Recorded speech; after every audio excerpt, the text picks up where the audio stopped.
Kaya mga sir, merong check engine Mitsubishi Mirage. Titignan natin kung anong issue.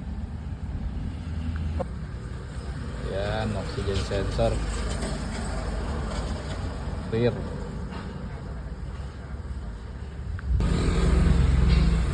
Ayan o.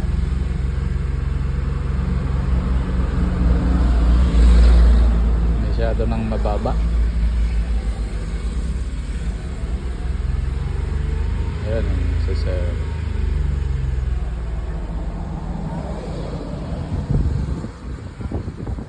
Yan, itong sensor na to, dyan nakalagay natin sa oxygen sensor na pinalit namin. Pinalitan na ng bago. Kaya mga sir, bali hindi pa to na nag-clear pero nawala na yung check engine. After ng palit ng oxygen sensor, ayan, pagka start nawala na agad yung check engine kahit hindi pa na di-delete yung code.